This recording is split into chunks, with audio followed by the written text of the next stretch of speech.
Hey everyone, welcome back to Pack Victory. My name is Isaac, and today here I have a special guest coming straight from a local here in Las Vegas who did very, very well at LVO this year with newly buffed Tau.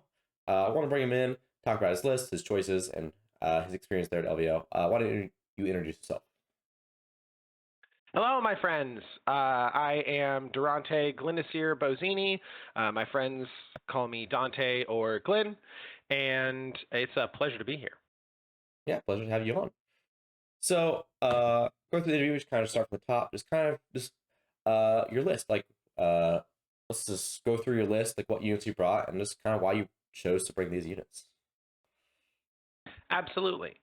So the list goes like basically starts at the top. It's the same list I've been running for a long time. It's the Railguns Have Two Shots Kayan variant that we have now been seeing popularized over at least a large section of the United States. Basically, one character, Commander Shadowsun, one battle line unit, a breacher team, one dedicated transport, a devilfish.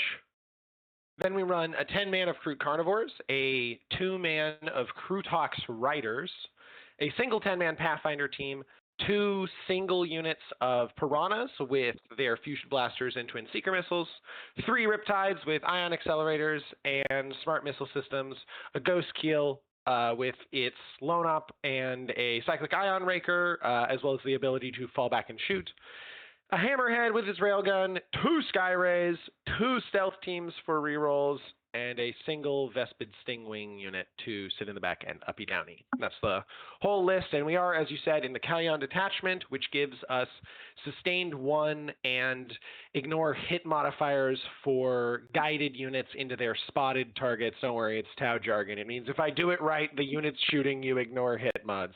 And then the entire army has sustained 1, and that's on turn 3, 4, and 5 in all situations where relevant. That's Awesome. the short summary for you. Yeah, awesome. So, if I say like before, like you kind of popularized this list, like Calion was definitely like one of the lists that's popular. Like people mostly playing like Wretch Cadre or Monka, like those are like the ones that were like really popular and kind of like shout out by like the other top Tau like players. Like, why did you choose to go to Calion? Really, it came down to, and it's funny to say this, at the beginning, it was because I just really liked fishing for a railgun to have 3 shots. Like, right, it was a very simple joy. I was like, yeah, it's just as good to have assault or be able to like deep strike in with crisis suits and buff their power. And then as I played with the list, I experienced more and more how it was really a built-in win condition for you playing the game as the Tau Empire Army. A lot of people can nickel and dime you on trading pieces as Tau, as our units that hold the primary aren't incredibly durable, and our units to go flip enemy primary aren't incredibly fast or lethal. And so because of those situations, being able to say, hey man, if we don't play this game at all, turn 1 and 2, I get 2,000 points of Tau Empire to turn 3, and then now sustain 2 turns on, and suddenly I'm killing 1,500 points of any army in the game sort of immediately on my next turn. And so that was right, yeah, that was the thing when I really realized, oh my god, okay, this really has legs. And then to bring it forward to the modern meta, Kayan indeed lost sustain 2. I think Kayan with the new Tau army rule and sustain 2 would be oppressive to play against, even beyond how Tau currently can feel oppressive to play against. And I think that only recently, again, now are crisis suits actually cheap enough to get value for their points. And then obviously just until a few weeks ago, challenger cards were really suppressing the value that Montka could get out of pushing an early lead.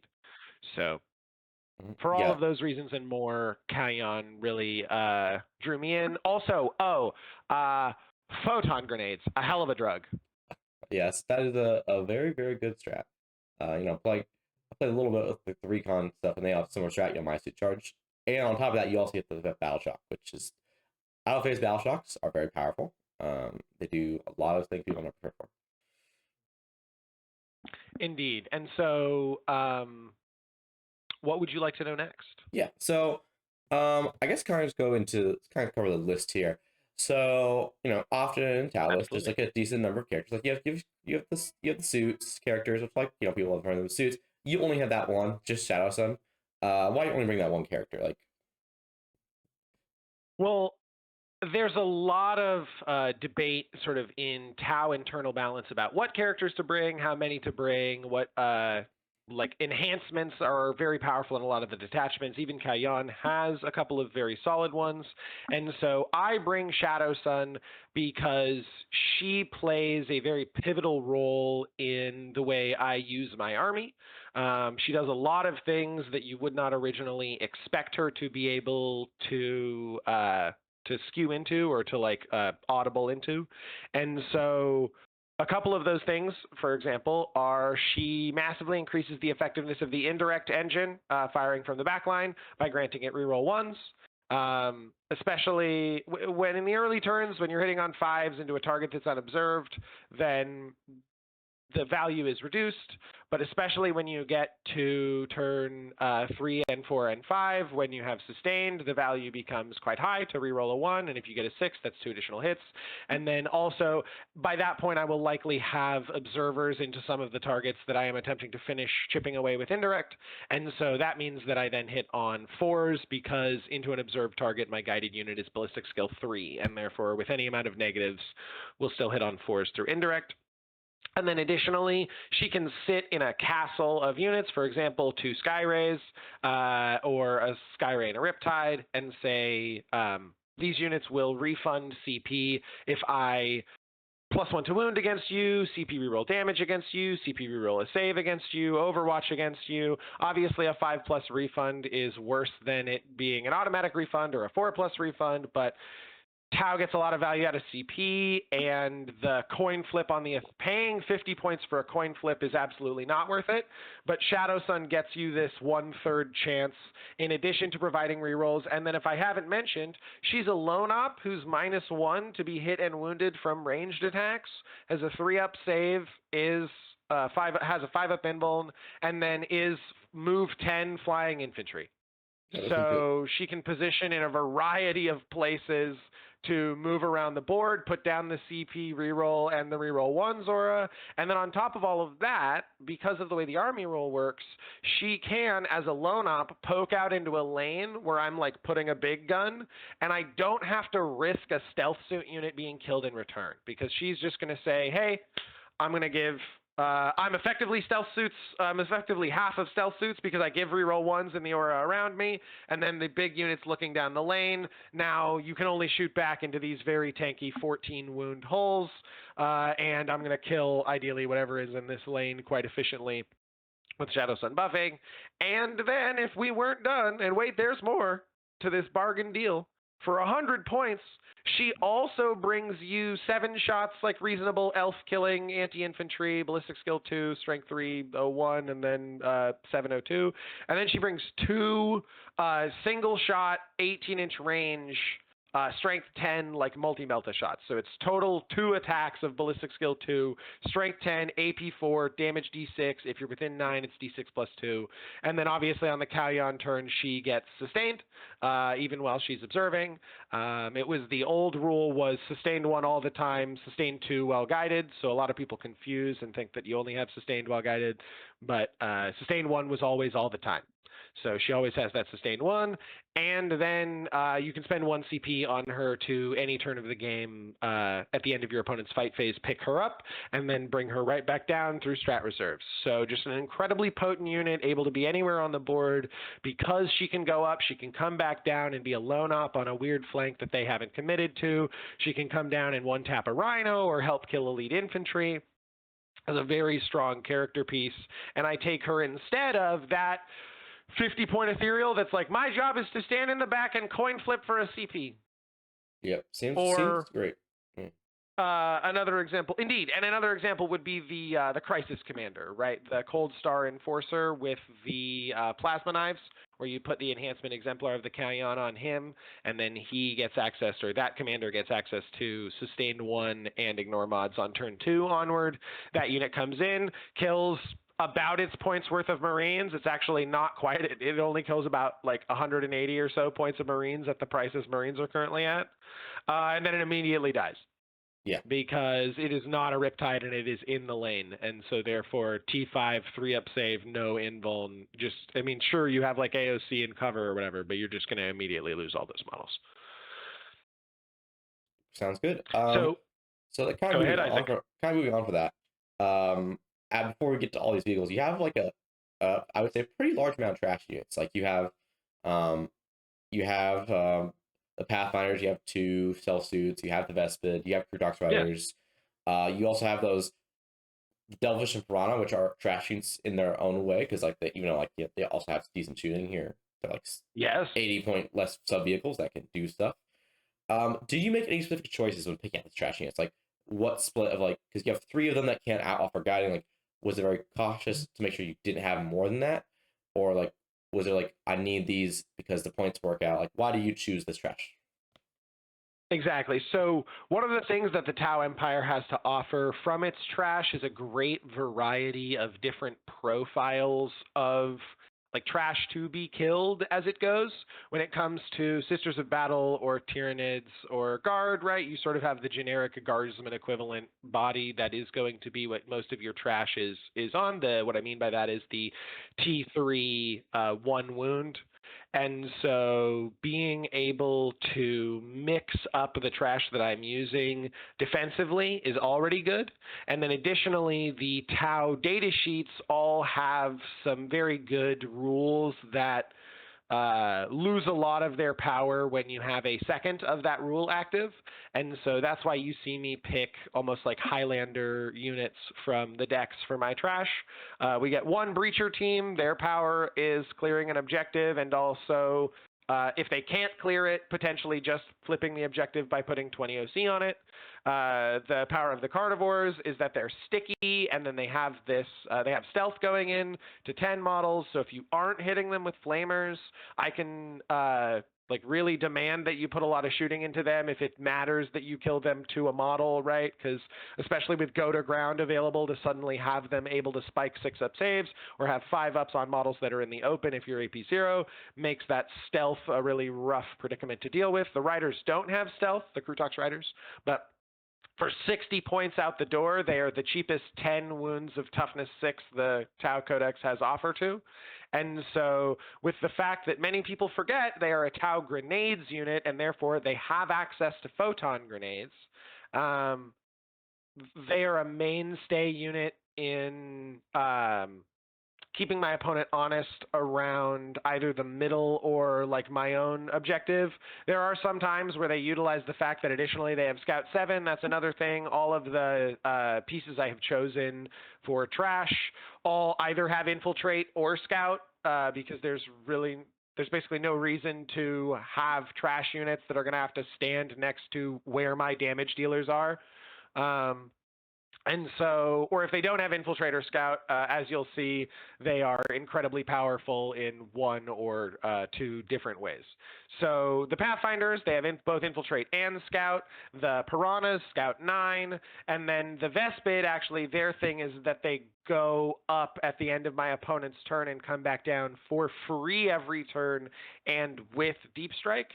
And what this does is it presents a situation to my opponent where they cannot say, oh, Wall of Mirrors from Kalyan uses strategic reserves, and so therefore you cannot like come down in my backline on turn 1 and 2. And so I'm just going to ignore screening. I'm going to shove everything at you. I say, if you do that, my Vespid will like go up, rapid flip your home. And so obviously it takes a battle round to do that, but I can guaranteed flip your home if you don't leave someone back there, and there's nothing you can do to stop me because I will rapid after you've set lines of sight. Yep. And then I will move a minimum of 13 inches up to, I can, if I have to CP reroll for the 4+ to do it from safety to flip the home, we can do that. But so that threat from the chaff means that my opponent does have to screen every turn of the game, and then by the time the Vespid go up and come down and are dead because they want to do something else, now it's back to either Shadow Sun, as we said, or the Stealth Suits are like, hey, it's turn 4, turn 5, are you going to let me in? You probably shouldn't. So all of that chaff together is going to work to block out incoming charges from World Eaters 8-bound, sticky the expansion or my home so I can leave, be 10 wounds of Krutox Riders. I just recently had a game where a unit of Krutox Rampagers, funnily enough, the 6 of them attempted to do Impact Mortals into my Krutox Rider squad as well as a Riptide, and then split into the 2 units. And they ended up killing 1 Krutox Rider and dealing 2 damage to the next and dealing 4 damage to the Riptide. And then my Krutox Rider fell back, waited 1 turn, and then did Locust in the middle, and then scored me area denial while I was pushing up the board elsewhere. And then on the final turn, it was Scorched Earth and burned the middle because the 3 health Krutox Rider is a multi-wound model in a starting squad of strength 2, and so therefore just never tests Battle Shock, just waits. I'm good every turn, boss. So for those reasons, I really enjoy this specific set of screening units. And then obviously the Piranhas, I'm actually not running 2 because of the Seeker Missile threat where they have a good amount of cheap anti-tank. I run 2 because they force a Battle Shock at the end of my movement phase per Piranha. It's not limited to a target, so I can double target a same unit. And it's very effective in a number of matchups to force out a CP early on a specific unit. I say, okay, if you have 2 knights, I am going to double Battle Shock this one. If you fail one of the 2 times, I know your rotate's on the other knight because there's only 2 that could rotate and they're both in the line of fire.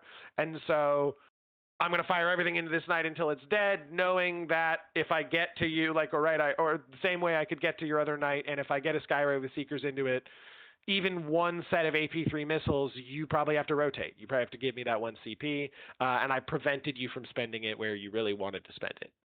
Yeah. Works just as well against Blood Surges, by the way, so very strong. I was considering fitting in a 3rd if I could, but we were unable to. Mm-hmm. Yeah, makes sense. I guess one of these trashes that I kind of focus a little bit more on is these Pathfinders, because I think the standard for most Taoists is probably more than just 1, 2 units of Pathfinders, maybe 3. You don't only roll that 1. Is there any reason you only were able to fit that 1 in, and would you like to take more in the future? Almost certainly. I would enjoy taking more Pathfinders if I can fit them in. It's really a meta call, right? And so knowing that LVO was going to be layout 1 into layout 4 into layout 6, being able to put a hole out in the lane, kill something, have it die to an insane amount of anti-tank firepower, and then move an identical version of that hole back into the lane and say, it's turn 3, this one now has sustained and ignores mods. And then we and +1 to wound for 1 CP, and I kill whatever you have moved out into the lane. And standing on an objective for my +1 to wound strat, but whatever. That then wins you dominance of that flank for the entire game.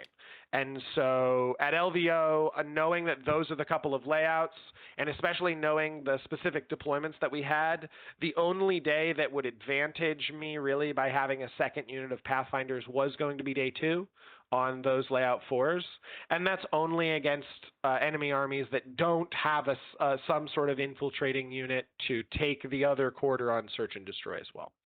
So yeah. I love the Pathfinders. I definitely am considering getting more in the list. Yeah, makes sense. So we kind of covered all your character, your trash.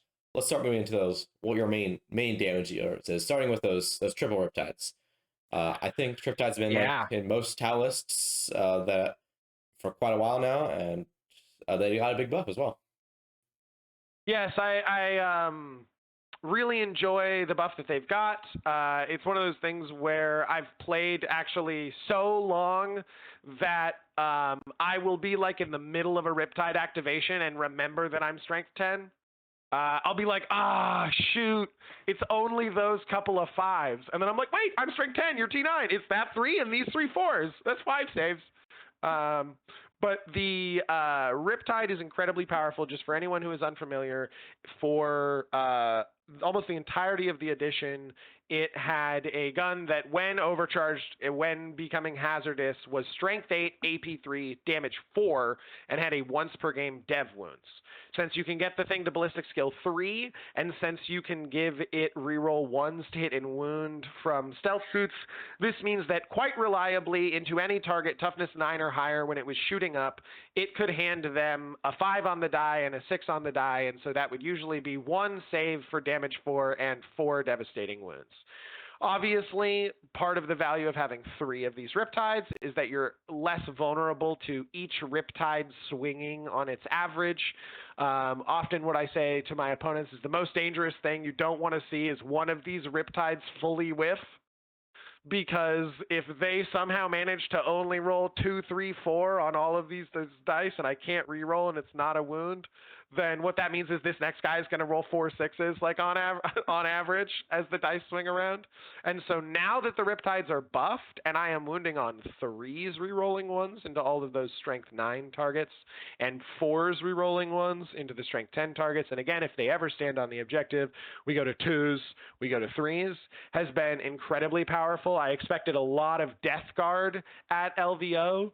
And so talking through the rest of the list, that basically, the meta I expected explains why I took these units I did, which are 3 Riptides, a Ghost Keel, a Hammerhead, and 2 Skyrays.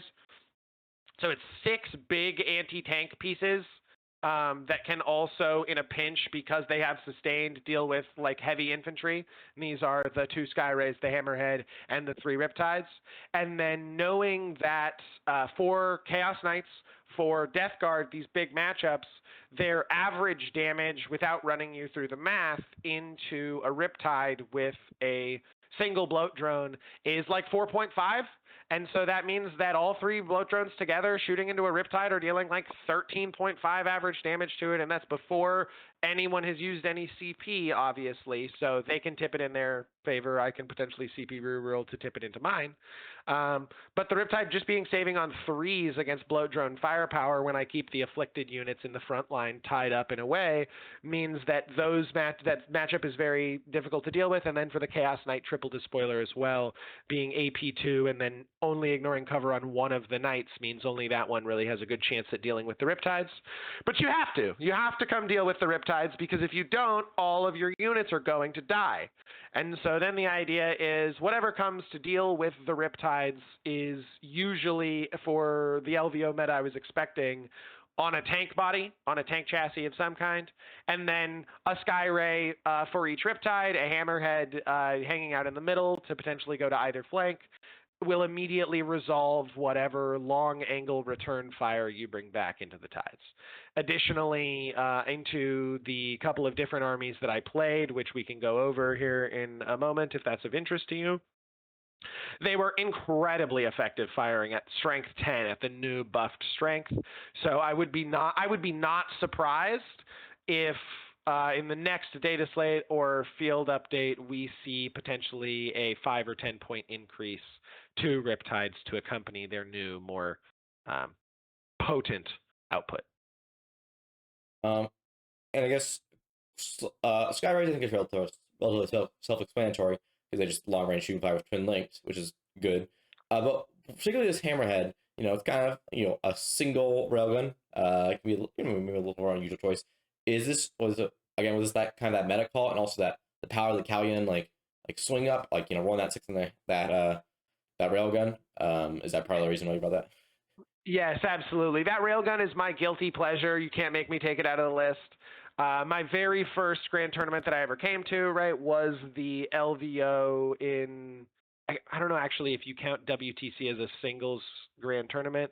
I vaguely played a game or two at the War Master before that in 2024, but the first, I guess I want to say, like 6 to 10 round tournament that I came to intending to play all 6 rounds was the LVO in January of this year.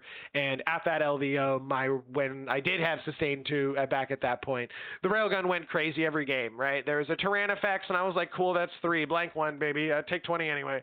And then dealing with the Marines into the later rounds, facing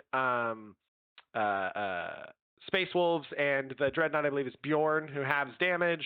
We're just like, all right, that's 3 railgun hits. Fine. Have each of one of these from 8 to 4. Take 12 damage and die, Bjorn.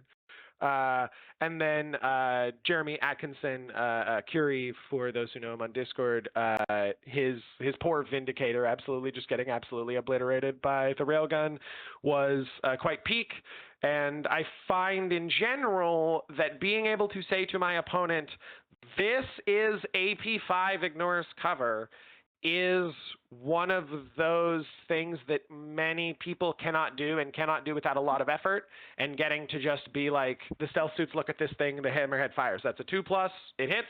That's a 2+ into any strength 10 thing in the game, right? It wounds. And then they're like, all right, let me roll my save. And I go, no, Okay. there's the 6. You take 12 damage. Pick your model up. It's just incredibly strong. And then again at LVO, now I was rewarded for bringing it. There were many times where I rolled a 1 into a 1 on different different like it volleying downfield. But in both my game against Necrons and then my game later against Sisters, there was a moment where it just went like, not only am I exploding, but one of these explosions is dev wounds. Get out of my house. And so the ability to do that is something that your opponent almost can't play around, right? They have to understand that if that happens, the variance has just gone against them and they now are in a troubled situation. And then, so yeah, kind of these last 2 vehicles here. First one, the Delphish, like, you know, this is for the breachers there. Like I don't think we need too much to talk about that. Transports, I think this entire edition has been very good. Like, you can do a lot of things with them, especially if you do have a strat that lets you jump back into transport. If someone wants to get that happens, you get a little extra value there. But the main thing, I think, probably one of the best vehicles to Tau is this Ghost Keel. What particular like tricks are you trying to pull off with like this vehicle that's lone operative and stealth and infiltrates? So the Ghost Keel is an incredibly powerful bait piece that I can use to lure in people to my killing fields. And it's this lose-lose situation for my opponent where if, for example, we're on Hammer and Anvil, which day 1 of LVO was, then the middle objectives are all basically shootable by the Ghost Keel cross map. So if he's hanging out on one of them, he can shoot cross into the other.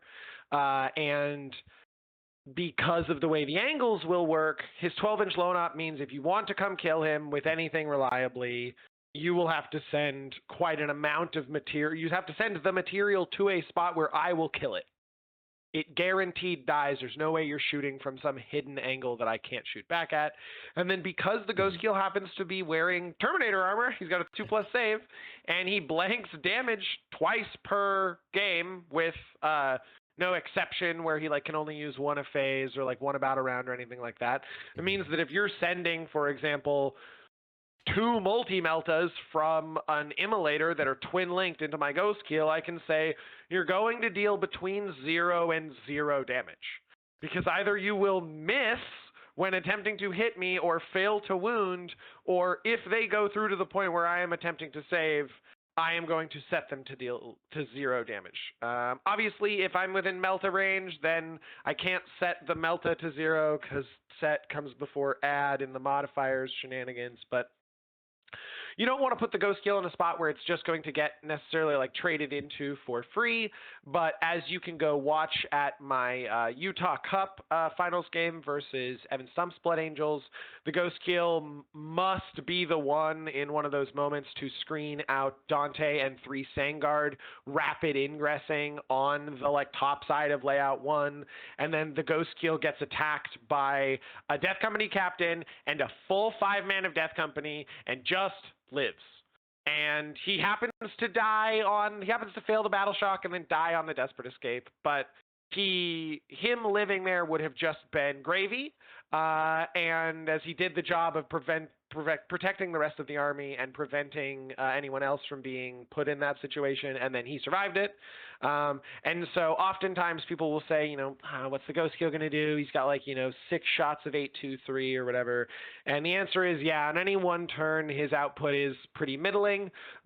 But when you factor in him going undealt with means that on turns 3, 4, 5 altogether, right, he's putting out 18 shots of 8, 2, 3 sustained, ignores cover, reroll ones to hit and wound. Now you're like, okay, wait.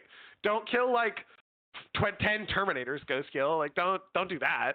So it's a very strong piece, and with it having infiltrate on top of it, can start by just like measuring 10 inches to cross into a piece of cover that my opponent wants to hide behind, or onto an objective they plan to stand on, and I get to say, hey, just so you know, whatever plan you're concocting right now, it literally will not work unless you're also killing this Ghost Kill, which is, as it goes, an incredibly difficult thing to do from across the battlefield without losing a great number of models to me for free.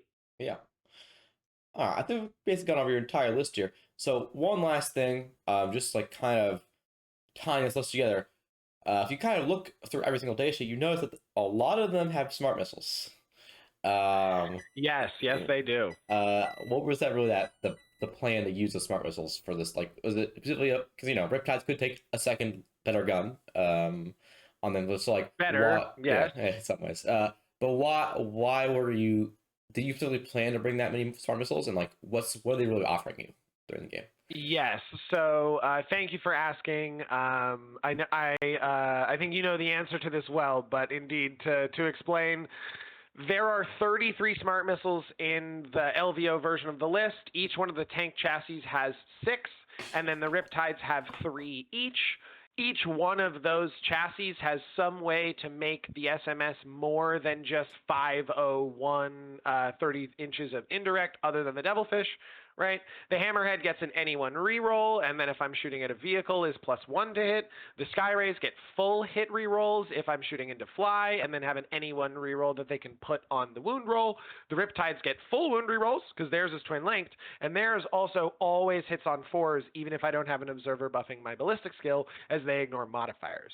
We throw Shadow Sun rerolling 1s on that whole pile of jazz, and you end up with an amount of indirect pelting into the enemy army that on turns 1 and 2 kill around about an average of 5 elves or Sisters of Battle equivalents, and that means into marine bodies you kill about 2.5 marines. And so the worse the defensive profile of the body is, the more vulnerable to immediately being removed from the board it is. As happened in my Shadow Round game, where I was playing against Sisters Army of Faith, a Sisters Army that's really built around, excuse me, blow my nose real quick. It's a Sisters Army that's really built around the Seraphim and the Zephyrim, the Jump Girls. When you target them with stratagems, they extend the stratagem's use in a 3-inch aura instead of just being on one target. And being able to have with the Sky Rays buffed with full hit rerolls into that specific target, the number goes up and up and up. And so we go from an average of 5 girls dying almost more towards 6 or 7. And when my Sisters player's opponent had a Seraphim in the middle, and I warned him, hey man, that's within 30 inches. Do you have to be there? He's like, yes. If I can't be here, I can't do area denial. I can't do cleanse. I can't do locus. I can't so on and so on. Okay, well, here goes the turn 1 indirect. That's 8 saves. Okay, and then there's 3 more and 1 more save and 2 more saves and 6 more saves. Okay, the unit's dead. All right, great. All right, well, the last 3 go into this other sister squad. So that happens, and then as you can go watch in my game against Derek Apches, I think that's the correct way to say his last name. Sorry, Derek, if I pronounced it wrong. But into his Death Guard, the Pathfinders actually get an observation into a unit of Poxwalkers, which gives the entire army +1 ballistic skill when activating the indirect into them. And you can watch that even though all 30 of the attacks from the Pathfinders basically whiff into the Poxwalkers, the then 33 shots of indirect just clean up the entire Poxwalker squad, clearing out the way into the middle for me to be able to exert board pressure. So all of those reasons, and then the one on top is we hate elves, we hate Aldari, and goodness gracious, does this really disrupt the game plan that they have? Yeah, it kind of smooths out that matchup a little bit. Yeah, so I think we really covered everything on the list here. So going over to Callion, just like overall, Yeah. There's the stratagem suite. Like, is there any particular ones like you think are the most important? Like, we already kind of talked about the photon grenades, and I think that's probably one of the most important ones in it. But is there any other like strategy you're often using that you think are really important to keep in mind when playing this list? Everyone should be keeping in mind both tempting trap and coordinate to engage. The shorthand is those are +1 to wound and +1 ballistic skill / ignores cover for an observer unit. Photon grenades, obviously, I just love the flavor text is so perfect. Is the Tau leave their enemies dazzled and disorientated? Is that what they write? Yeah, that is what they wrote. But it should be disoriented. Unable to close the distance into combat at a crucial moment, and that is what I have found the biggest bonus to playing Kion is that unlike other armies, when when Death Shroud are closing in for an 8-inch charge, or a unit of orcs or Khorne Berserkers, or even Howling Banshees have rolled like a middling advance, I want to say 3 or 4, and they're like, okay, and here's my like 6 or 7-inch charge into you. You can say, I'm going to tip the odds back in my favor. This is now a 9, or this is an 8. And then often, because it forces a battle shock at the most crucial moment of their turn, their charge phase, if they fail that battle shock, there's very little they can do to adjust their game plan to still score their points. So you end up in situations where you have area denial or secure or any of these objectives that require you, like secondary objectives that require you to have like OC in a location, not be battle shocked. And so this can mess that up for you horrifically. And then it actually combines with the Kroot carnivores we mentioned before and their ability to have an objective be sticky. Because then if you're arriving onto the objective in the charge phase with no OC and you haven't touched it before, it's just going to be sticky all the way into my turn. Wall of Mirrors is another big reactive strat that allows you to pick up either Shadow Sun or a stealth team or a Ghost Keel and put it behind your opponent. Well, I mean, really just put it anywhere on the battlefield. This is great for a stealth suit team that's maybe on the flank that you just won, and it really needs to like shift over and get vision on another part of the battlefield. You can pick it up, and the number of times where I like pick up the stealth team and there's a gap for 3 32 mil bases, and so we just bring the stealth suits behind them, score behind enemy lines, like push established locus for +4, and then observe into something valuable is almost uncountable. The other 2 to 3 stratagems in there, the one where you can get the infantry back into the transport, that one's nice.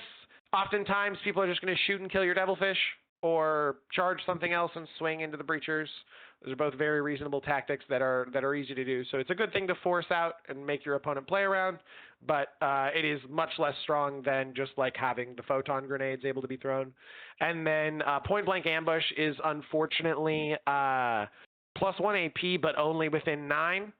And so if it was just +1 AP on any unit in battle round 3, 4, and 5, that would see a lot more use. But the amount of times that a Kalyan unit is within 9 and then also really wants to spend a CP for +1 AP is basically non-existent. That CP is almost always better spent on a grenade, a tank shock, or +1 to wound. Yeah, because unlike a lot of armies, you have a lot of access to ignore cover. So, bumping that AP3 to AP4 on a Skyray or Riptide usually isn't that relevant, and you're already kind of in the neighborhood. So, yeah, I think it's basically we covered your entire list here. So going to LVO, was there any particular matchups you were like hoping to avoid, and anything you were like, I'm happy to have this, like I'm prepared for this? Like, what were you looking at when you go into the field? Yes, so I was absolutely ready for Imperial Knights, Chaos Knights, and Death Guard. All of those factions had seen recent nerfs, but actually like almost so recent that there wasn't going to be time for most of the people maining those armies to switch to anything else. And so we were planning for those. We were planning for Aldari, and I guess Drukari as it goes, knowing Skari was in attendance. And the one thing that I was really trying to avoid facing was World Eaters / Orcs going wide. So that like the more Green Tide, like Gazgul +20 boys, Pain boys, and then the like 60 to 80 Khorne Berserkers. 8-bound are quite good at killing my vehicles now, but 8-bound are also quite good at instantly dying to a Riptide. And so even in Overwatch, right, you kill 1 8-bound, and then all of a sudden the math is like crazy off for the 8-bound, like killing the thing that they're going for. And so the like sort of the go wide was the thing I was most afraid of encountering, and it did do me in the end. Right, I came up against my friend Nemo's recon guard in the round of 8. And at that point in time, right, as even as much shooting as Kalyan has, I basically would have needed to be sustained 2 to shoot and kill that many guardsmen, because when you don't have Ignorous cover, they're like effectively a 3+ save with cover. And so it's very hard to get through them all. So yeah, those were the matchups that I was trying to avoid. And then the pairing gods were kind to me, and they fed me in order: Star Shatter Necrons, Death Guard, Votan, Blood Angels, and Sister of Battle. And I was like, oh, sweet. I can indirect all of the like Necron flayed ones.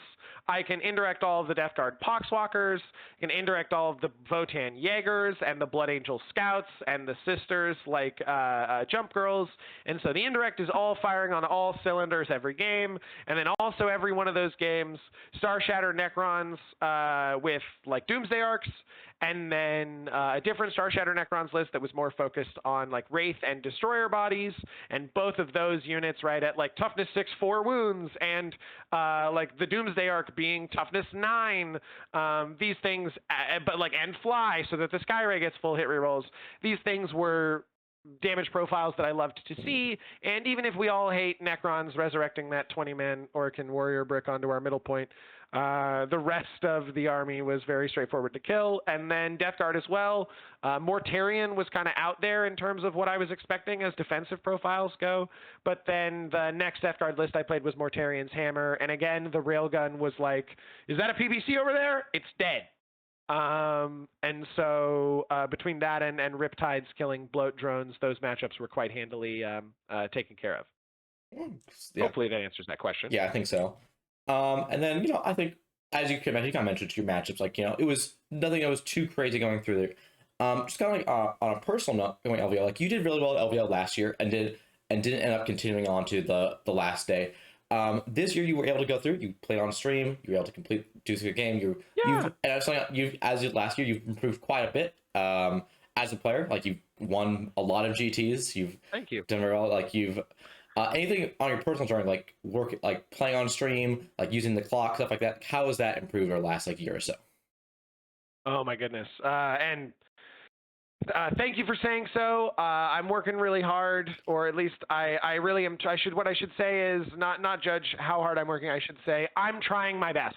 I really am to improve. And I know one of the things that irks us all in this hobby is the fact that we love playing with our toy soldiers, and also part of that is that we have to basically at the beginning of every game like make and sign a social contract with our opponent of how we're going to behave towards each other for the next 4 hours. And so optimizing doing that and how to be across the table from my opponent such that we can both really have a good time is something that I have always that has always been something I'm striving for. That's like the guiding star as it goes.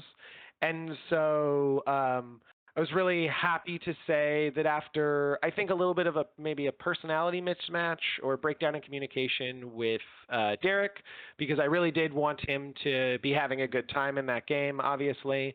The round 4 and 5 and 6 and shadow round opponents, we all had an absolute blast, and I've even stayed in contact with a couple of them and have been chatting over recent weeks. And so that's the thing I've found is that I was really anxious just like almost all of the time before any game of 40K, like days before, would be unable to sleep or like no appetite, just because it was something that I cared so much about, and my brain convinced me that if anything went wrong, that was equivalent to death. And so I've been training my brain over the course of the last year, 2 years, maybe even 5 years now to realize that, no, this is the place to be. And the community is an incredibly wonderful place that we are curating here in 40K. Got to meet a bunch of people over the last year from a bunch of different clubs. Shout out to there's too many names, but I got to talk with I'll try and shout out a few here if I can, which is Dan from Smite Club. Met him at the Scorched Earth Open, and then got the pleasure of speaking with him again at this year's LVO. Kyle Grundy, who interviewed me after my win at I want to say Mountain West Classic, and then we got to meet again, and then we got to go into the Shadow Round, and it was like, all right, we are the 2 Tau fighting for Shadow Round to get into the finals, so that was super awesome. And then a bunch of my friends from the online TTS team, the 4x4 flip-flops, all came into town. Those are the people that I dropped out of last year's LVO to spend time with, because at that moment in time we had no idea if any of us would actually be like seeing each other in person again. Now that we understand that this is actually going to be more potentially of a team tradition for our online team to come here and duke it out at LVO, I was even more confident going into the final rounds. And then of course the brutality, the tragedy of myself and Nemo, the 2 4x4 flip-flop members, having to face it out in the round of 8 instead of making it to semifinals or finals. That was an incredibly fun game. And to be clear, I am absolutely still a founding member and representative of Team Zugzwang. This is my primary team, and I currently playing with them in the try-hard 8-man teams Season 2 League online. We've crushed the first 2 rounds now. We're looking to take a victory in the tournament, but I am a man blessed with many friends, is what I will say. That's what my journey has meant to me. Is overcoming my anxiety and being in this community has meant that I have made many, many friends across many different countries, and I am so blessed to have that be the issue that I have to deal with, is too many different 40K team friends that want to hang out and play games together. Yeah, I've also really appreciated the community that I've been a part of as getting this the 40K scene. And then slightly related note, as you kind of mentioned, like there's sometimes there can be a personality mismatch between you and your opponent. Like I've played you quite a bit, we have a good rapport, and I know you talk a lot, you like interact with opponent. Like if someone's going to the table and they don't mismatch you, is there any advice for them saying to just have that conversation, hey, I'm maybe not as much a chatter and stuff like that? Do you have any advice for them if they come out to play with you, they're kind of nervous because they know that you like to talk a lot, maybe they don't? Yes, I have a very good friend from Team Hellas in Greece, who we sort of have this cross vibe thing. And it just comes down to, I will be more conscious of what is going on if you can work with me on letting me know you're uncomfortable or it's disrupting you.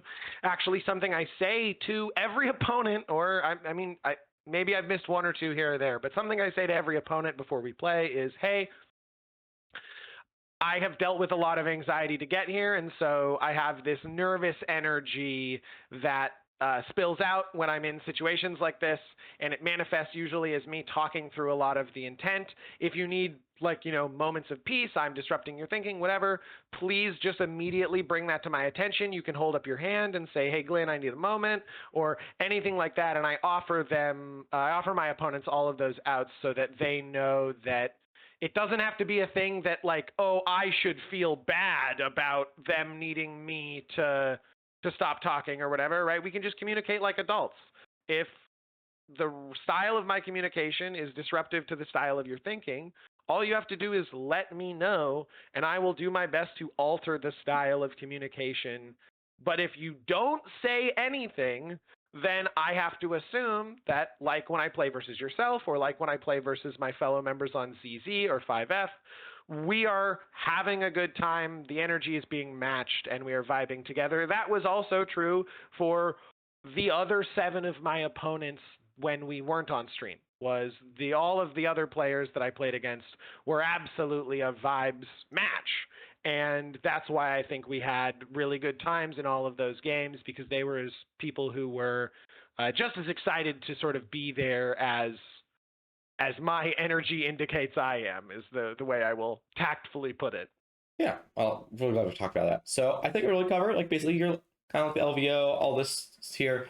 So kind of, I think moving into something that I like to repeat with all my guests is kind of the practical examples, like put in TTS, kind of put on the table, so we kind of put some of these practical things we just talked about into example. So we can start here on, I believe we have pulled up layout 1 from the first day of LVO. So you kind of start a little bit of deployment here with your army and kind of like what you're setting out to do. If you kind of want to talk through what you were kind of setting up here. Yeah, absolutely. So I love TTS for this kind of prep. You can do a lot of research for yourself about what angles will exist, where you can position units to be able to threaten primary while being safe from enemy shooting. So, excuse me. So I have found when setting up for a tournament that I like to deploy on all of the different layouts and deployment zones, check sight lines, check measurements, find myself the optimal deployments. A lot of the time it's the sort of the same numbers come up. GW doesn't have an infinite variety of insanely different terrain pieces, and that's okay. And so for Hammer and Anvil here on layout 1, what is true about layout 1 is that there are devastating sight lines across basically every corner of the map. So let me grab this blue here and just show you that I've drawn this red line here because there is a blue line that goes approximately like this across the entire board, right from the DZ deep through past all of the terrain and into this building. And that line matches up on this side as well. Yep. And then because you can do that, you can also shoot across the middle this way.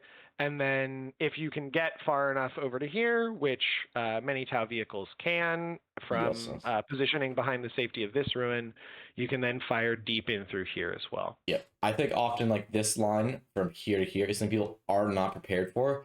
Like they'll put like a thing, you know, I was thinking they'll put like a thing like right here, like, oh, I'm protected by my ruin, when they're not, because this line is so much larger than people actually realize if they're trying to set up correctly.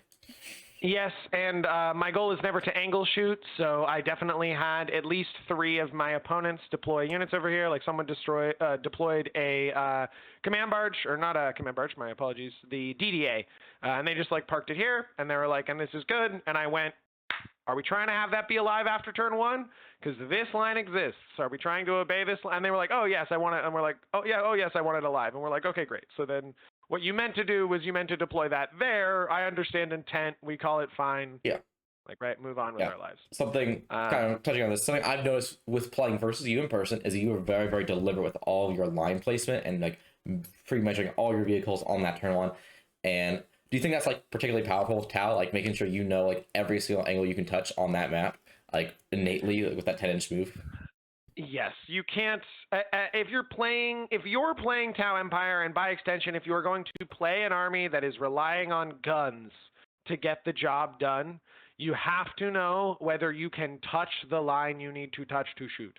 So, like for example, on this top side, something that I know is true is that for basically every unit in the game, because unless you are like a 25 or a 20 mil model unit and you're a solo unit, talking like a Reductus Saboteur or a Calidus, if you're that, my Ghost Keel can move 10 and deal with you in this building. If you're not, you are probably 5 32 mil models.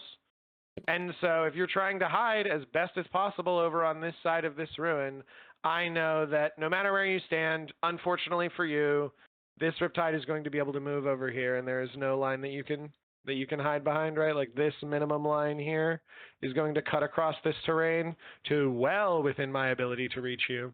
Yep. And then depending on where Ghost Keel, Pathfinders, Piranhas, like any other unit is, right? Like this Riptide can also go 10 and reach a very similar line, not identically so, but like as soon as you're starting to put more Terminator bodies or like, like Vol and Paragon war suits behind this building, now very many different units are going to be able to see you. And Yep. that's something that you cannot abide as a Tau player just going, oh, looks like I can't get to this line. You just stand there for a turn. That is you. That's pass fail, and you have failed. Yeah. Unlike a lot of other Tau attachments, Countdown has no movement at all. Like there's nothing. You have no advance and shoot. You have no like +2 move. Like there's nothing in there that gives you extra. Like I messed up. Yeah. I messed up. I need an extra inch. Like you have to have it prepared. Yeah. So I noticed something here. You have like the Pathfinders and Ghost Keel set up in 2 different positions. Like, is there any reason like you would take one of these positions over the other when you're setting up for that game? Yes, exactly. So these are if you'll notice, I don't have a pocket Ghost Keel. There's not 2 Ghost Keels and 2 Pathfinders in the list. There's just one of each. And so each unit will set up based on whether I think my opponent is going to be like a heavy melee pressure, basically, or a ranged pressure style list. So against a list that is, and also, as we said, depending on what lone ops they have, right? What scouts and infiltrators they have. So if I'm playing into an army that has no scouts and no infiltrators, it is very likely that the Pathfinders will be setting up into this like primary position. And then they can retreat into this building, use photon grenades to screen out any incoming attacks. And then if they do, then what I really want to be true is I want them to not scout infiltrate into this middle section of the board. And so I will do something more like this. We will say, yep, you can't start behind this wall. You can't start on the middle point. And if you do want to scout infiltrate, right, with your side of the board on over here, and you want to take whatever commandos or something equivalent and place them in a 5-man like this, that should be okay with me because, as a matter of fact, you are not really stopping my scouts or infiltrators from going anywhere big. And then this is where the Ghost Keel comes in, because the Ghost Keel is then going to say, well, I'm going to come down here 9 inches away and I'm going to kill you. No matter what happens, you cannot escape from me, the Ghost Keel. Yeah. Because the Ghost Keel should win versus literally any current like scoring infiltrating in the game is not to do anything to a Ghost Keel, and Ghost Keel will always win the interaction. Because you're thinking scouts, rangers, commandos, Jaegers, right? Gore mongers from World Eaters, even like tormentors, right? From Emperor's Children are like, we have 1 Meltagun. I'm like, okay, I'm gonna blank that. I'll take 0 damage if you hit. So that gives you that basically allows you to win the infiltrator scout war. Because these guys say, hey man, you can't deploy in any of the good spots here. I'll let you deploy generously in that like diamond here. And then if you go second, having deployed in this diamond, these Pathfinders are going to scout into this position here. Where they get to shoot with their heavy guns with the heavy keyword. Yes, exactly. So the 3 ion rifles will position in the building. The 4th model in the building will be the sergeant, who has his pulse gun, his gun drone's twin link pulse gun, his recon drone's 4-shot burst cannon, and an underslung grenade launcher. Where's this guy? I love the war gear on this model where you're just like, yeah, he's got 5 guns. Yep. Technically, one of them's a pistol, but he doesn't shoot the pistol shot. Yeah. And so you can also, in Kayan, do this cheeky little bit where you scout back, and you still don't scout back, but like you scout forward like this, and then one of your models hangs out here. Mm-hmm. And then on your movement phase, Shadow Sun will move up. You will give that entire unit the ability to reroll 1s. You will spend your 1 CP, as we mentioned, on one of our damage buff strats, Coordinate to Engage, which says a unit that has observed into an enemy target gets an additional +1 ballistic skill and ignores cover. And then all of a sudden you have like, I don't know, I'm just going to take this unit of Ludas, even though they would never be standing here. Yeah. You have some enemy unit of like 10 bodies, and you get to say, okay, well, this is going to be 9 attacks ion. These are ballistic skill 5 base. I am a Tau Empire unit here, observing into you, and I am using coordinate to engage, so that is +1 ballistic skill. We go to ballistic skill 4. The Pathfinder's datasheet ability says if they are observing into a target, they go +1 ballistic skill. They are ballistic skill 3. And then we are heavy on the rifles, and we have not moved. We have scouted into position. And let's be clear, if there are models here, we can't scout into this position, right? We have to end 9 inches away from them. And so if I was preparing it, right, I would be preparing to scout something like over here and draw this line instead. If I was trying to really get all of that absolute damage, or again, like into Derek's Poxwalkers, it's possible that they're over here in the building, and then I can scout into like this position and remain stationary and shoot across. But you go, this is the combo that I was trying to do against Derek, and then it ended up not working because of the secondaries I drew, is you go 9 attacks, 2's rerolling 1s, and you're like, oh no, I rolled a bunch of 1s, I'm within range of Shadow Sun reroll. Yep. Shadow Sun can refund your CP that you spent, right? You can grab the Shadow Sun. If you have Shadow Sun's rerolls, she can attempt to grab you back some CP, and, you know, sometimes you hit it, sometimes you don't. In this case, whatever, you know, I rolled once and she didn't give it to me, and I rolled another time and she gives me the CP back. And that's just a very nice to have because you set up this combo. Obviously, the dice can go any number of ways, but these are, on average, 8 dice wounding on 3s at AP2 damage 2. No one's happy to hear that. Yep. And then if your opponent is going to attempt to move and assault that position, the Pathfinders are then able to use Shadow Sun's rerolls and refund on a potential Overwatch. With, again, all of those ion shells, and then it's not just these attacks, right? The Pathfinder Sergeant makes another approximately 10 attacks.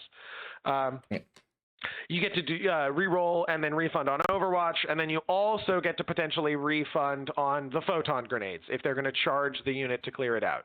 And so all of that makes this an incredibly powerful early position to put these Pathfinders in, and that's why we place the Pathfinders here, and then we have the Ghost Keel on either flank. Yep, and giving that room for the tanks to hold on to that turn 3 where you get the same hits or push out a little bit, cut angles out, worrying about like you push your Riptide up here to shoot this angle, and because they're dealing with Pathfinders, they can't push out and kind of punish that. Exactly, right? And additionally, right, the Devilfish can move up into this building, the Piranha can take this angle. These are things where on following turns, right, the Piranha can get over to here, hide behind this, screen a rapid, force you to come out along this line, and then my Riptide that's waiting here, my Hammerhead that's waiting here, are going to come and punish when inevitably some large tank, like if I'm just using this truck as an example tank, it has to come out. The minimum line it has to take is this one. It can't avoid it, so it has to come out to here and shoot. And then you go, wait, but the line back there isn't the same as the line out. Like what I mean is the truck taking this pixel line, it has width, and so therefore the rest of its body suddenly is giving up a line that terminates well within my deployment zone. Yeah. And so this is why it's important to know how these lines work and how these physics work, because you can set up your Piranhas, you can move over there to stage, you can say, I control this top side, you have to bring out an anti-tank piece or like an infantry piece to kill me, and because of the way the lines work, if it's an anti-tank piece, it's dead. Right, you're killing a 60.7 wound chaff. My Hammerhead moves into this lane, and it doesn't move nearly that far. It moves like this. But as you can see, right, we like have plenty of line of sight to kill your thing back. And then conversely, if you send like a Beast Boss and Boys Squad, they end up over here. There's no possible way for them to consolidate all the way back around to like get off this piece of terrain wholly. They're going to end up like this. And then they're touching the terrain, and a Riptide is going to go, oh, I can shoot you from a spot where I don't get shot back. Right? Yeah. And then I just full clear this again. We send another unit, like we send the Devilfish or the Breachers, or even the Ghost Kill can go up, depending on where the models are. And we just create this lose-lose situation for you over and over again until it's too late for you to do anything about it other than just lose the game. Perfect. And I guess 2 more things before we move on to a different map to kind of show like how it kind of changes. Do you ever play with your whenever like a certain match? Do you ever play with your tanks differently? Like, because obviously the Riptides are like slightly more generalist, while like the Sky Rays are very good at certain targets. Like, would like versus like something that plays like almost 0 vehicles, you play the Sky Rays more aggressively than like the Riptides and like hold on Riptides for longer. Yes, I get what you're addressing. Yes, the short answer to your question, keep it brief, is yes. There are several matchups where you will play back to front. instead of the like standard my chaff, then my riptides, then my tanks. There are a variety of matchups. I think the easiest ones to call out are Emperor's Children and Genestealer Colts. Well, I guess actually, rest in peace, Host of Ascension. I no longer have to deal with you. So the muscle beach variant, the like Biosanctic Brood Surge with all the aberrants and pure strains, is much easier to play just like standard. But when you were dealing with like 120 neophytes or equivalent, it was great to just, you send the Skyrays and the Hammerhead at them as fast as possible. You put them on objectives, you force them to come in and be like lethals and sustained and crit 5s and do all the stuff, because you're just 14 wounds of toughness 10, which is a bunch of the wrong numbers for them, right? The mining lasers are strength 10. They really want to be wounding on 3s for when for the sustained hits. It feels like ass as a Genestealer player, right? To finally get the mining lethal to sustained, or the mining laser to sustained lethal, right? Because how many times are you like a 4 and a 3, nothing happens, I hit on 5s, haha. And then you used to have full hit rerolls. Now it's only +1 to hit, so the 4 is a hit, I guess. But without any of those things going on, right? It was not really any trouble anymore. And then Emperor's Children is sort of the same thing, where the Riptides are so incredibly valuable, but they depend on having Rhinos and Demon Princes active. So they can't actually just disrespect the Skyrays and the Hammerheads. They can't be like, oh, Skyrays and Hammerheads, I'll ignore those. It's okay, do you have the Demon Prince that flips it to a 6? Because otherwise, if I hit the dev wound, you kind of die instantly, which I have done to an EC player. Have absolutely just hit the dev wound on the railgun and went -1 damage. I know, there's the 11, -1 to 10. You die instantly, pick them up. And so you can protect your chaff, keep the Emperor's Children player from getting the coterie count up, force them to put a Noise Marine squad and an Infractor squad and a Demon Prince all into the one Skyray or the one Riptide, and then clean them up, because our infantry do a great job of cleaning up just generic Marines, right? So yeah, there are some situations exactly where you would reverse sort of which units are going first, but that's just knowing, that is a thing that I have learned from having played many, many reps with this list, is I know what stats people really are going to struggle to game after game after game chew through. Yep. And then one of the deployment, people see this on stream often is you do the kind of the nesting of the Skyray chassis. Yeah. Why is this kind of important to kind of fit them in like this? So it comes back to the really accurate pre-measuring, right? Which is, and I know there's some people who would contest that this is achievable, and I would obviously say, please bring that to the attention of whatever TO of event you have. I always check with the TOs to make sure that this is how they want to run it before I do this. Basically, as it goes, models in 40K can't be on each other's bases. And the Skyray indeed has its base down there, although this TTS is not perfect. I had to glue another base on. And then for all other purposes, you can be measurably within, at 0.0 from another model. That is what base contact is, right? Is being at a measurable point where you are 0.0 inches away from another model. And so when you're overhanging a friendly vehicle, you are effectively 0.0 inches away from it, when you're overhanging a part of their hull with your hull, but you are not overlapping your base with your base, because again, hull and base are different keywords in the rules. There's a bunch of things we use to make hulls be treated like bases, but that's basically just the intent of the intent of how that works. So for layout 1, let me get these Riptides out of the way, just for our intents and purposes here. The short version is we need to be able to access all of our angles without being Mont Katau. And so there is an exact spot here where this Skyray gets to go. I think it's actually a little bit further away from here, but the Skyray basically gets to go 5 and then 5. And he gets to get his engine tip will get out to here, to the point where he can't shoot all the way down this angle, but he can shoot straight down here. This like this. And then because he is touching this line, right, he gets to shoot all the way down here into this building. And then because he has gotten past the building over here, he can shoot all the way into the middle and across, right? So we want to be able to make sure that is a thing we can always do. while also having this guy help. And so he can't make it to that same spot. There is another Skyray in the way, sort of by definition, but he can move over here and take this same line. And then now if there is like a land fort or a land raider, a repulsor executioner, you know, a chaos knight despoiler with twin Gatling that's shooting down this line, you get the ability to double fire back into it, right? Like someone can be shooting from up here and the other one can be shooting from down below. You even have the option to do something like this and then have a Riptide be the front man of the operation. Yep. So the goal really at the end of the day is to just plan to have all of your models on all of the angles. Another way it works over here, right, is this model can shove into this gap here, and keep in mind its base is smaller than the one rendering here on TTS. So it can shove over into this gap, rotate, and then because of the way it is skinny in the middle, it will fit through this gap like that. And so whatever I went 5.5, you go 5.5 plus rotate plus 2.5 for your 8 inches total of move. And now all of a sudden you can see that, well, actually this Skyray can kind of shoot whatever it wants. Shoot over here, shoot down the middle. Has a crazy angle to shoot back over here, right?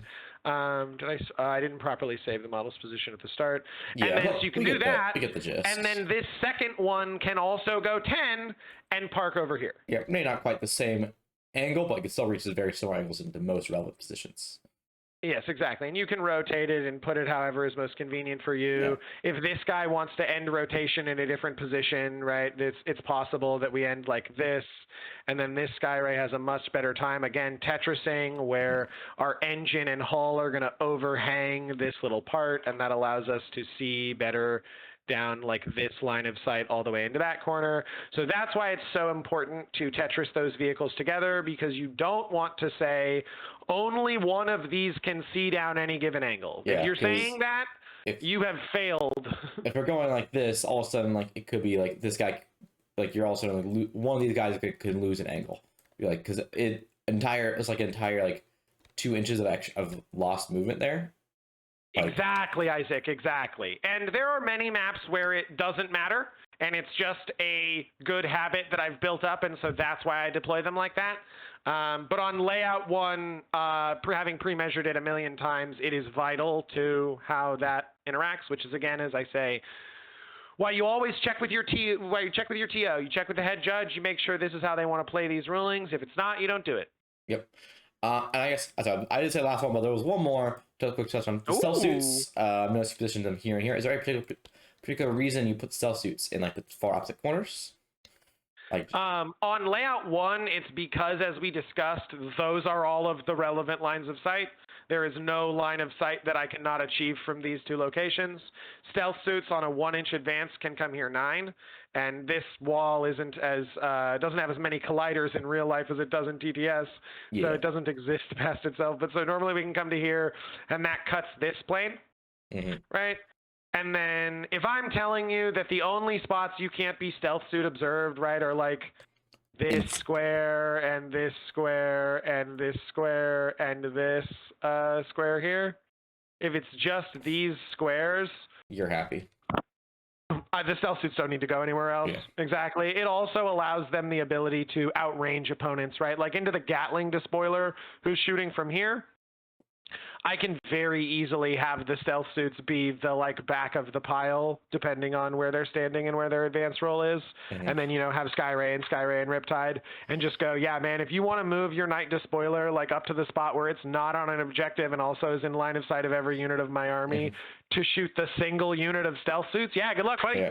Yeah. I really hope this goes well for you, because if it doesn't, you've instantly lost the game. Is the Gatling despoiler that needs a really killer Riptide going to split an 18-shot Gatling into a 3-man stealth suit unit? If it is, you're probably very happy. Yeah. Right, and it's stealth. They're stealth suits, which means if you low roll the 50% hit chance where you don't have rerolls, all of a sudden maybe you're handing me like 8 saves on my 4-up. Through possibly a 3-up and cover, like, you know, it's a 3-up and cover, so it'll go to a 4-up, exactly. So right, and we're like, okay, what the... if I scam you on these 4-ups? Like, Custodies have done it before. You know that's how this like game works. Yep, and the extra gun drone, shield drone rune on the sergeant. Yes, exactly. You need me to fail 4. 3 isn't enough. You need me to roll exactly average or worse. Yeah. And obviously I will CP reroll if it keeps the unit alive, right? So so there are a bunch of situations like that where I use the stealth suits as bait. Also, this allows them to do recover for me well. It allows them to screen into the later turns of the game because the Vespid will likely have to go up at some point. You see them screening the backline here, and eventually they'll want to jump into the air and come down on some flank. Do you ever find yourself running out of guides in a game? Like, how often? Like, do you ever have to guide with the tanks, like in late game, or you usually have enough? It's incredibly tight. It can really come down to like, oh, one Pathfinder survived someone killing them, or like, oh, the stealth suit survived someone killing them. Part of the big reason why I love Kauyon as it goes is because of that coordinate to engage stratagem we mentioned with the Pathfinders. That can be used on any Tau unit that observes, which means the answer to your question is no, I don't usually find myself running out of the ability to observe and buff myself, because in the clutch, a Riptide can point at something and be like, die. Yep. I observe into you, I press the coordinate to engage button, so I buff myself. Die to me. Yep. Obviously, I'm not ignoring cover in that situation because I don't have the marker like keyword, but hopefully in that situation, the Riptide is like standing on top of whatever unit he's about to shoot, so there's no cover anyway. Yeah, you have the 4 infantry guiders with the marker light, stuff like that, and then you have Shadow Sun is good at guiding because she's already plus 1 hit. She's already starting on 2s natively, so you don't. And then you late game, you can do that. Loses nothing. Yeah.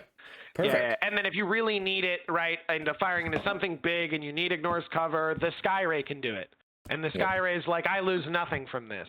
I'm full hit rerolls into fly, full wound rerolls because twin linked, and then I ignore cover because weirdly the Skyray actually has the marker like keyword. And it's not weirdly if you know the lore, but it is weird to people being like, why does the battle tank have a marker light? Look, they're right there.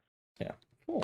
Well, if you want to just briefly go over map 4, map 6, your day 2 and day 3, just like kind of like how you might treat a little bit differently on those maps. Exactly.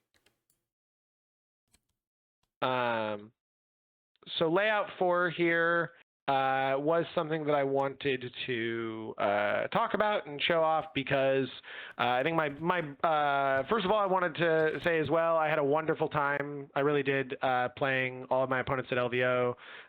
Chase Campbell, Austin Healy, Derek, Jason Bird, Robert Rotzolk, Brandon Lovato, Joshua Suarez, and then also my boy, Wesley St. Hines. And so Brandon was playing Lag Blood Angels, and we were on layout 4. This was mission L, so it was just take and hold here. And in round 6, I was able to get the first deploy and deploy over here with my Pathfinders, such that I screened out basically like this entire section of the board, like so. Yeah, we discussed this terrain feature with Dan with his thousands list. Also had a really powerful trait. Like this can be like almost like a second deployment. You turn it into Dawn of War, like Dawn of War map.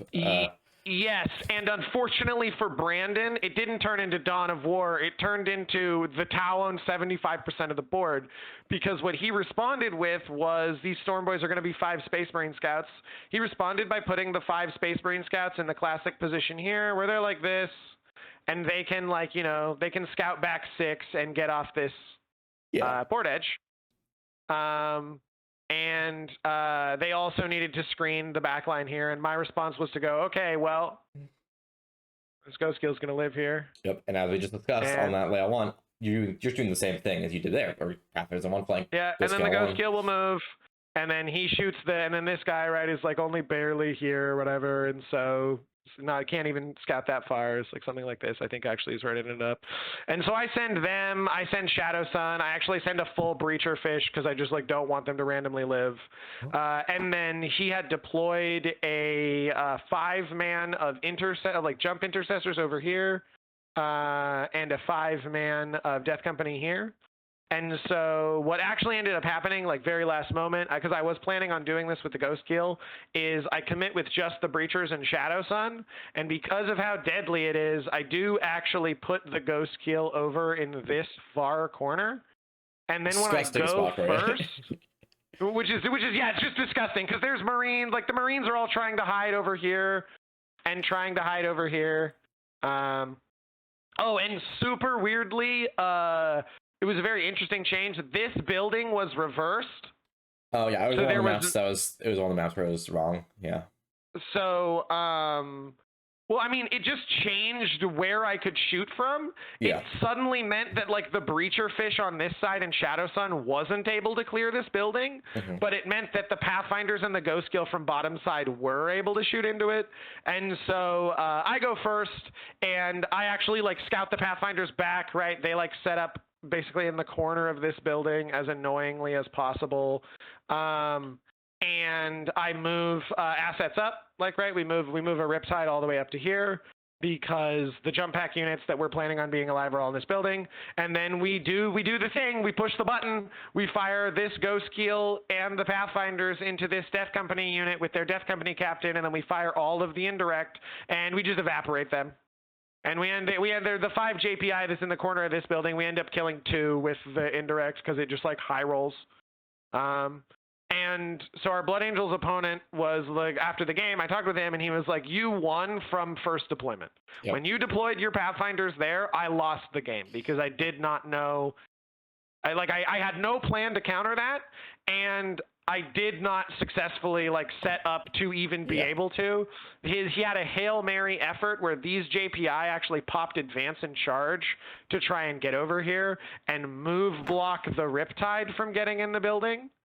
And then that crucial, I photons him, right? Because it matters how many inches he gets, and he rolls the 4 like CP rerolls into the 3. Thank God he's standing right next to me because he completes the charge, but it means that his JPI end up standing like this, which is not enough to block the Riptide. And then the Riptide just moves into this building here. Yeah, exactly. And we have in the meantime positioned all the rest of your army still following up behind that. Yeah. Yes, and Dante and 6 Sangard are here now. Yep. And there's a Hammerhead and a Riptide like in the middle of the board here. And so we are talking, and it's like, okay, so they only get shot by the Hammerhead from the middle and the Ghost Kill from this backside as long as we move block the Riptide. Only that. Yes, exactly. Yeah, where is my actual list? I want only a Riptide to Ghost Killed into no defensive up secondary guard. We were trying to stop the Riptide from happening. It was only Hammerhead in the middle and the Ghost Kill. And so it turns out I can uppy downy because of where these models are. And so we uppy the stealth suits and downy them over here on turn 2 from Strat Reserve. See into this unit. The Ghost Kill hands them 7 saves at instant death. He hits everything, wounds everything, and my homie goes, that's 7 4+ invulnerable saves. Oh. And then the Riptide shoots, and the Riptide goes, that's 2 dev wounds and another 4 invulnerable saves, and he goes, I believe, he's like, I believe, and he rolls the odds, which is he fails all 4. Yep. And takes the 2 devs, and the entire unit dies to the Riptide. And then Dante stands alone and gets shot in the face by a Hammerhead, who hands him a Railgun and 2 Seekers. And he fails the Railgun and a Seeker, and so therefore has to CP reroll the Railgun, still fails it, and dies instantly. Yeah. So, right, and like that's how it can go when you are pressured by my army. So layout 4, right, this is what I did basically every single game. Death Guard, Mortarian's Hammer, right, there's no way for you to hide and threaten, and you have 30 Poxwalkers, and they're all going to die turn 1 because there's no place they can possibly fucking stand on this map that Pathfinders don't kill them, that Breachers don't kill them, that Indirect doesn't kill them. Yep. And then Brandfest Votan is the same thing, right? Jaeger's positioned on 2 flanks. We had a Capricus on a flank. The Ghost Kill just hunted down the Capricus carrier like the Ghost Kill was Liam Neeson and the Capricus had taken his fucking daughter, bro. It's just like, I'm coming for you. Get those Jaegers out of there. Bang, bang, bang. Okay, now indirect into the Jaegers. Yeah. So, the final layout was layout 6. And this is what you played. You played Wesley or Nina on. Yeah, and we played our boy Wesley, and it's tipping point, and so it's over. Yeah, right. The game immediately ends. Yeah, unlike Search and Destroy, you don't have this very funny ruin you can stand behind. So it's the map is basically the same as 4, but because of the deployment itself, it is in a way like not as it is much worse. Sorry, come back to me, Christian. Yes, exactly. And the thing is that 20 Kriegers can stand in this building like this, right? And we happened to roll the orc layout at LVO, which is the one where this building has a wall here. Yeah, it's completely up there, yeah. So and that means you can't really reach behind this. There's no way for you to so we look at the layout. He's like, sorry, man. Right? And I'm like, yeah, I see it. I'm not scoring more than 20 primary unless I go second, and then I can like try and get some burns. And I was able. Sorry, go ahead, Isaac, please. Yeah, because if people are aware like how Recon Guard works, they have the +1 save and the order for movement. So what Nemo can do with his 20-man guard on squad here is push out minimum 9 inches, which means he can get to this objective and like do things. He can do actions on this objective. And these 3 guardsmen in the front that touch it, if Nemo needs them to be, can get order flipped by Gaunt's ghosts arriving from reserve. So they go so they can be 12 OC. Oh, sorry, 12. Yeah, because they're Kriegers, so they get the banner. Cadians get the banner, I believe. Oh, sorry, my mistake. Yeah, misspoke. But but you understand the point. Is their OC2 battle line, they get an order for +1 OC, and then one of them has a regimental standard, and so you go another +1 OC to OC4. There is no units in my army that can stand on this for OC12 and not instantly die, not get charged, by the way, here, at a 7-inch charge that's like photons to 9, maybe? Yeah, and then the other thing is unlike this perfectly safe wall, this wall is not safe at all. It is... you can't hide more than like a single squad on here, and that is not going to beat 12 OC. Plus, he can charge all that. So, yeah, it's a nightmare. And then obviously the other thing is I can't screen this, right? If I put something to screen 9 over here, it's fucked. And so the Cadian brick in Deep Strike with the like commander and stuff can all just come in over here and shoot anything off of this objective that they dream of. So that was the problem on that side. And then my Ghost Keel made a gambit play because he went first and had 10 Catachin in this building. And so I was like, all right, I'm going to shoot a Riptide and a Ghost Keel into 10 Catachin, observed by stealth suits, and then indirect, and we're going to hope we can kill them. And so... and then, I guess, correct me if I'm wrong here, but Leo did math correctly. I believe he gets like a 2-up save against non-guided smart missiles if he has the +1 save order. It can't be a 2+ save, obviously. Can't save on 2s. Because all of his different rules say that he is never allowed to save on 2s, right? Yeah, but it is effectively a 2+2 save, exactly, yes. And so if I said I had stealth suits there, I didn't. I coordinated to engage with the Ghost Keel, which meant I didn't ignore cover, which meant I was shooting a Riptide into him and he was saving on 5s. And then I was shooting like the AP1 missile into him. He's saving on 3s, and then the Ghost Keel saving on 4s. He's saving on 3s against all the indirect. So actually, through all that shooting, 3 Catachin lived. And I had to tank shock and get 3 mortal wounds with the Ghost Keel's 8 wound tank shock. Otherwise, I was going to just instantly lose the game because my opponent goes first on Scorched Earth on a map where I can't hold primary and gets a 10. And so I go in and I do this, and then what happens is I do lose the game because of this play. Nemo and I had discussed previously with the judges that if a unit cannot be selected to fall back, if it can't end the fallback move legally, it can't be selected to fall back, so you can't even try and like desperate escape to die. And so he charges me with 20 Kriegers, and then he has another 20 Kriegers coming from the middle that have like a 7 or 8 inch charge, but they really need like a 10 to do what he wants to do, which is to pinwheel out Kriegers from my Ghost Keel in every direction. Yep, where a 10-inch move such that I literally can't get the 10-inch move to get myself out. And he moves, and he puts the first dice in the box, and it is the 6 that like he succeeds on, or it's whatever the one number less than success is. And then he goes like, all right, we both know how important is this CP reroll, and he puts the 10 in the box. And I go, that's 20 primary right there. Yeah. Or like, that you've just scored 20 primary. Because you effectively have no way to do anything to the units that are engaged with Ghost Keel, because you're not melee army, so that means you're stuck there with Ghost Keel. And he can't, that means you can't shoot anything that's stuck to Ghost Keel besides Ghost Keel himself. So that basically means they're immortal on that objective. Yes, and obviously the Ghost Keel is shooting into combat and like has sustained and has ignore mods, and he just needs to kill enough, right, over his turns of shooting to be able to fall back, you would say to yourself, except these are 20 mans of Kriegers. So which means they're regenerating models every turn.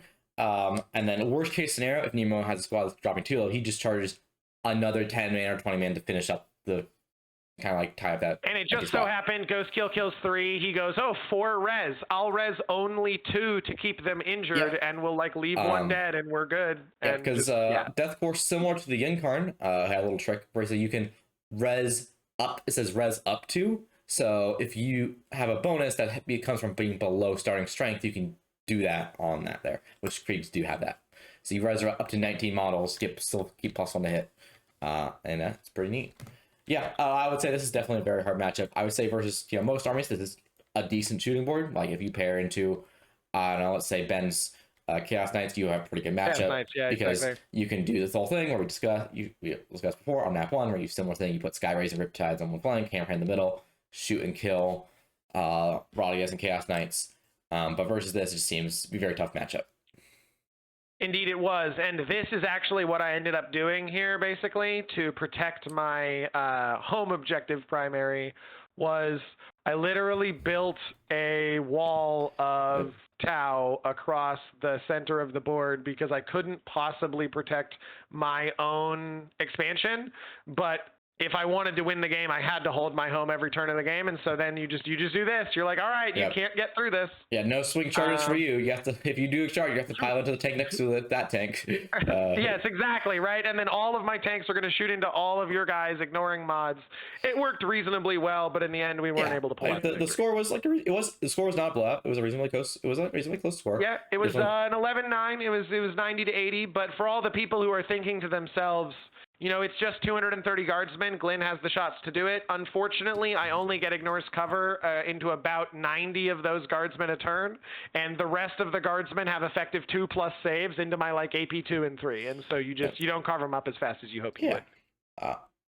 Yeah. Well, I think this is actually also this game was not on stream, so kind of talking about it so people can kind of see what the game plan is all of it. It's really interesting. Yeah. But thank you very much for coming in today. I don't think we have anything else to really cover. Is there anything you want to shout out, any channel, stuff like that you think is important? Thank you. First of all, let me say thank you so much for letting me come on. I very much enjoyed playing in the last Path to Victory online teams tournament. We've got another one of those coming up here shortly that I'm looking forward to potentially taking the podium with my boys on 5F. And then I actually have started doing coaching over the course of the last year. So you can find me at coachglyniser@gmail.com, or you can reach out to me on Discord. Glyniser is the Discord tag.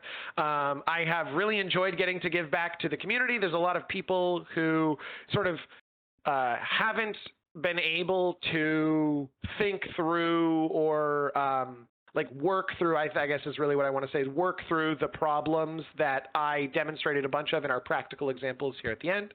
And so if you want to get a bunch more practical examples like that from me, a one-on-one explaining exactly how to solve problems as Tau or as any faction in the game, you should hit me up.